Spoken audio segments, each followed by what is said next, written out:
This is a reaction and fights to make next after UFC London Evloev versus Murphy. And wasn't that one of the strangest cards I think we've ever watched? I don't know if the main event is just skewering my entire vibe of the card, because I don't think it was that bad. It was kind of like every London card. Like, remember the Leon Edwards one last year? That was fucking awful. But it was terrible.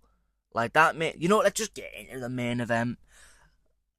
I don't even want to talk about the scoring, but like I'm gonna have to, Anna, because that's the main takeaway from it. Evloev did not win. Evloev did not win 4 rounds. He got a point taken away from him. It is a draw. It is a draw. There's no way you can get around that. I know MMA Joey right now is having a fucking field day. It's all about domination, this, domination, that. He's just trying to be edgy, trying to farm clicks. He doesn't have a clue what he's watching half the time. But man, Kenny Okoye's not coming on his next podcast to talk shit.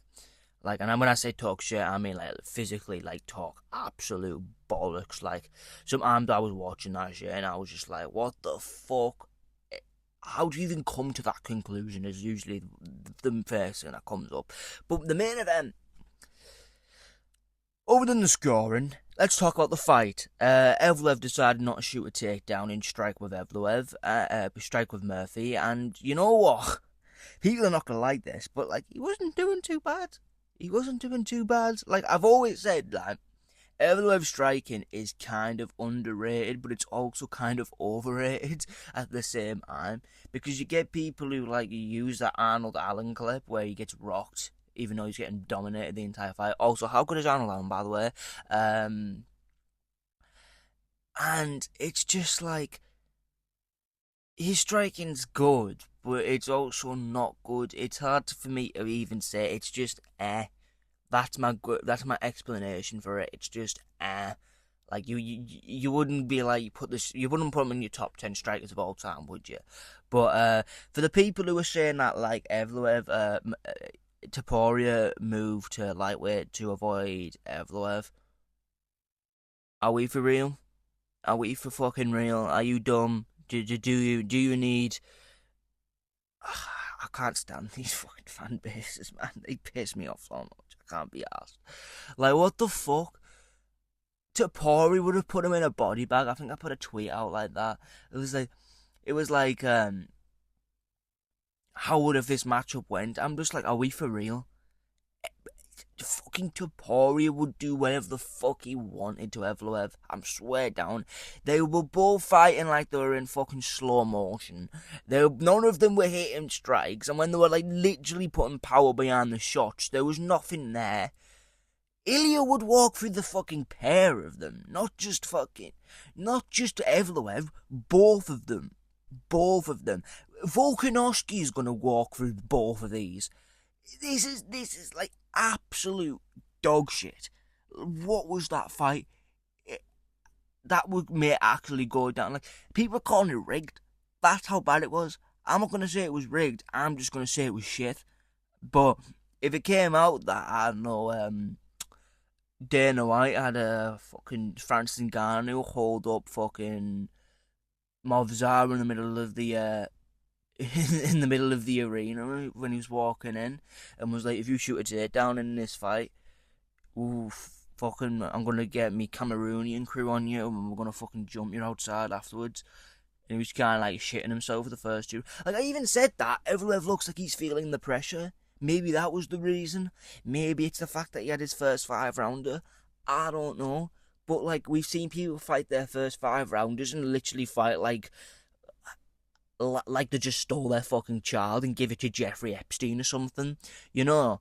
And anyone supporting Evloev right now, just stop. Evloev is a paedophile, and he probably needs to go to prison. Yeah, haven't got much to say about this main event. It was fucking god awful, fucking terrible. Let me have a look of who I actually matchmaked for this fight. I'm only gonna matchmake people who I give a fuck about. I ain't matchmaking the losers who I don't care about. Evloev obviously should fight Volkanovski. You know what? I actually hope they make the Gene Silver Volkanovski fight. Even though Volkanovski will probably get knocked out in that fight, it is so much fucking better than having Evloev just laying top position for a title. And fucking Murphy versus Silver. I think that makes logical sense, I'm not gonna lie, but yeah, on to core main event time. It was Luke Riley and Aswell. And I did put a tweet out about we've just found Luke Riley's level in the UFC. Like, it was a great performance. Don't get me wrong, he dominated basically every round. Basically, it wasn't like a proper domination. Like, Aswell did have his like swingy moments, but like,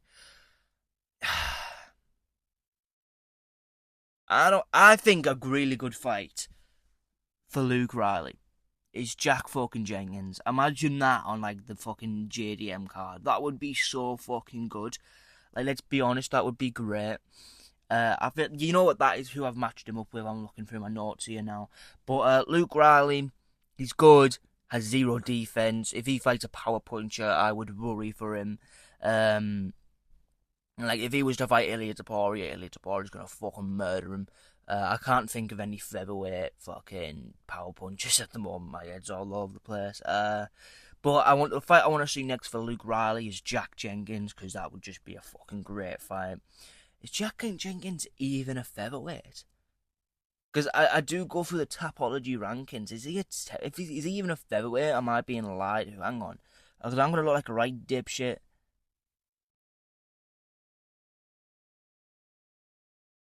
He is a... Are we for fucking real? Just show me.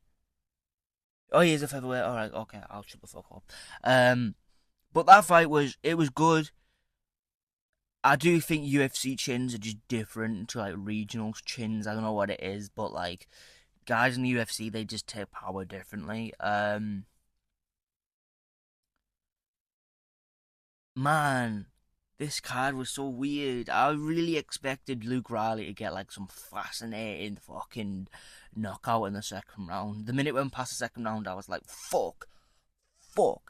But yeah, I just think anyone with like semi-decent power would be able to beat Luke Riley and a decent chin.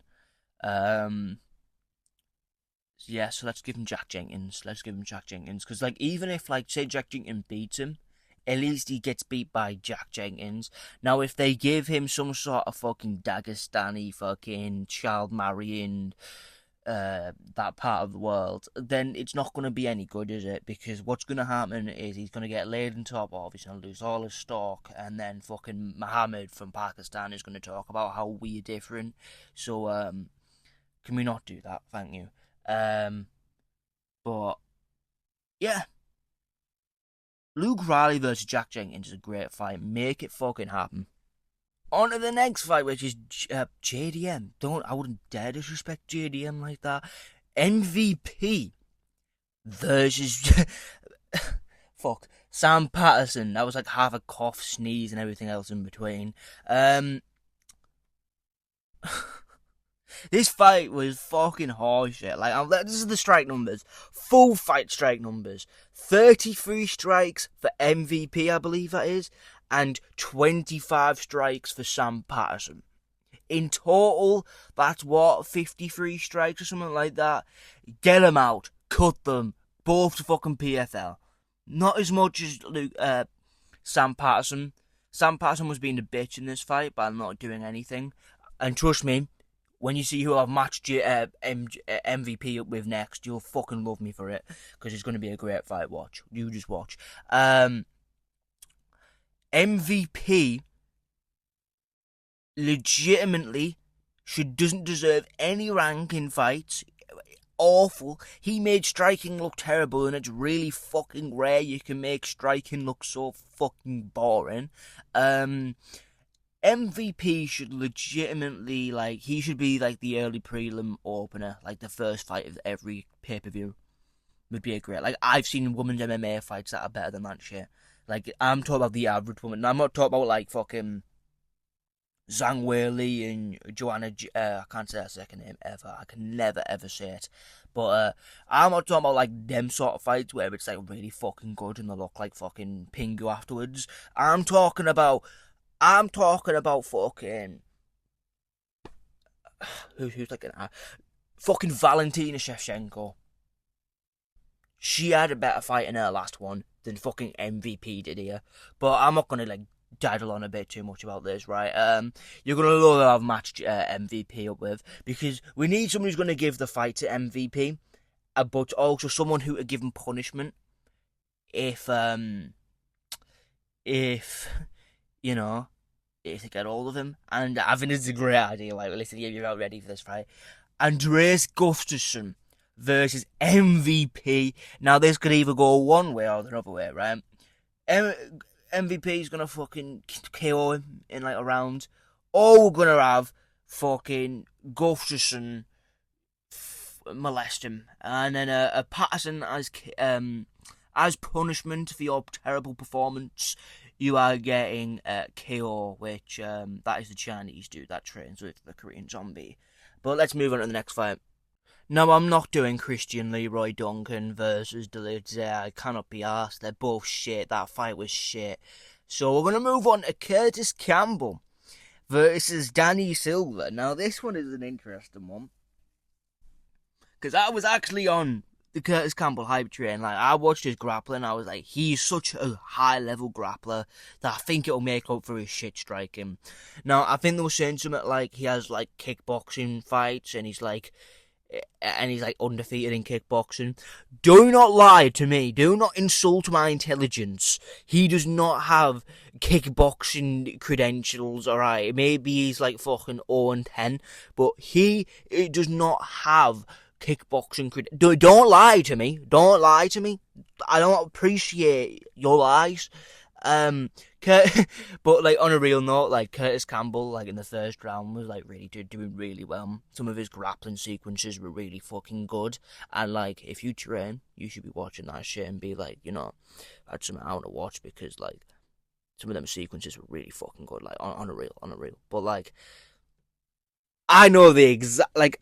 I know Danny Silva's good and it's a hard guy, but like I'm excited to get into the matchups here because like I've made some sneaky good matchup, like crafty fucking matchmaking by myself. I'm not gonna lie. But Curtis Campbell, he is good. It's just hard getting Danny fucking Silva in your first fight. The guy who made it tricky for Kevin Vallejos and didn't really try.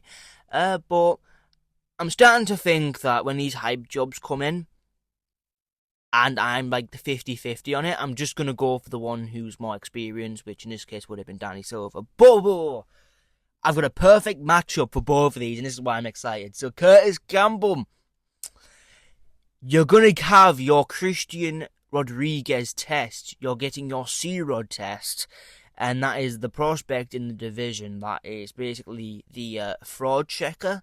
But now that you've already been basically fraud checked, even though I wouldn't really recall it that, now you can verse the, I don't even know what you'd call it, like the king of fraud checkers, like he's beaten everyone who's like undefeated and coming up. So yeah, you've already lost now, so this is a basic easy win for you.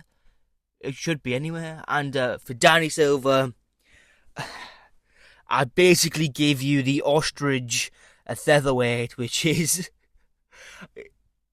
Sean Woodson. He looks like salad fingers. I can't lie. He doesn't look like salad fingers.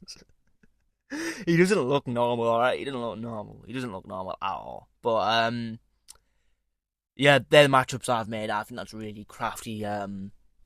Really good matchups by myself. I've created some really good matchups here. Don't lie to me. I think I have. Like, if you know ball, you know I'm like one of the best. I'm better than Bedtime at making matchups. You know this shit. Now, I usually don't do prelim fights for fights to make next fight videos, but there was a few here that I was like, I can't, I have to. So Mason Jones versus Sola. I almost said who I'm going to match him up with. I've got the notes here. I've got mixed opinions because I'll be honest, I was kind of drifting in and out of this fight, so I wasn't really paying attention that much. But Mason Jones, he proper battered him one.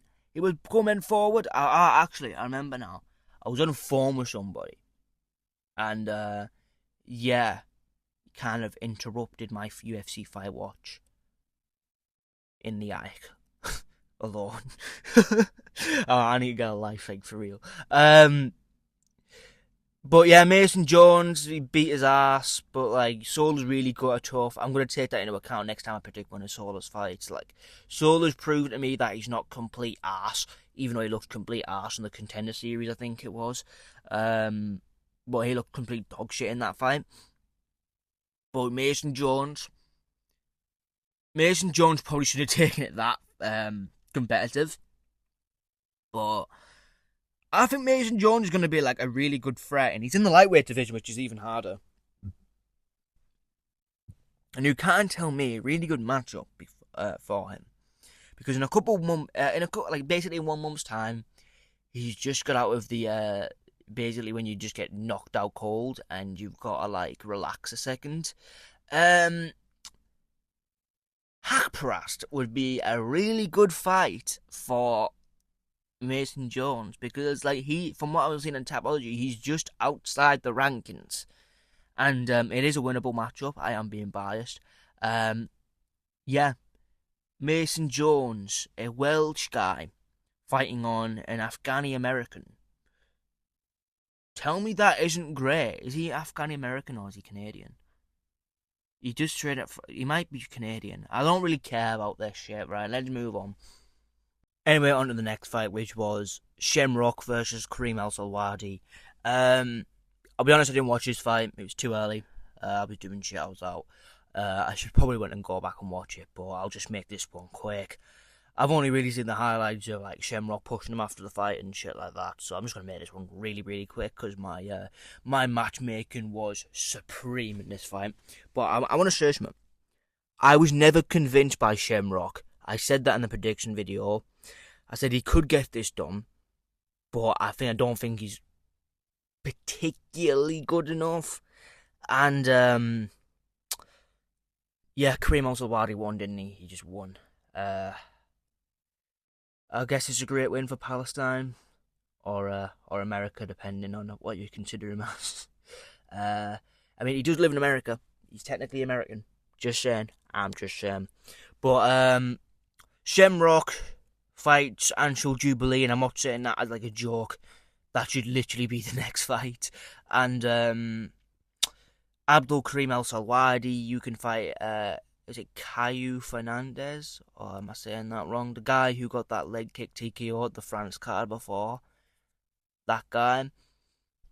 I'll be honest, I just want to see this guy knocked out. He just annoys me. Like, it's not because he's Palestinian, I'll be honest, right? It's literally just because I don't know what it was, right?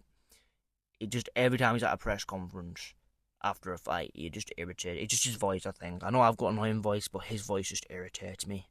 And he seems a little bit cocky too. I don't like it. So, yeah. Next fight, Wood versus Chiesa. I've realised I was saying that wrong the entire time of me predicting the fight. Fucking shut up. Stop bullying me, I don't appreciate it. Wood versus Chiesa. Chiesa, like, he looked so, like, I don't know if this is a UFC thing, right? But why is it when these guys come into the UFC and do they just shit the bed? It must be. Like, they must just shit the bed, because he didn't look particularly explosive like he's looked in the regional scene. Like, I was terrified watching this. Like, this was the real main event for us hardcore fans. I put that tweet out. And, yeah. Like, I was so confused by this matchup. Like, Chiesa did fuck all. Like, he really did fuck all until the third round, where he started like running forward and getting caught. But Wood looked really good. His footwork looked good. He was countering with a left cross. Yeah, he looked really good. I'm just really confused at Chiesa's performance. He really did nothing of note until the third round. Just kind of following him around, eating shots, trying to swing shots, getting caught.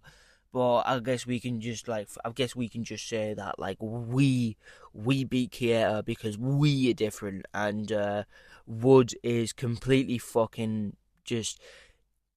He is mint, innit? He is mint. And who I've matched them both up with, well, I've give Kieta Pitbull again, just because that would be kind of funny.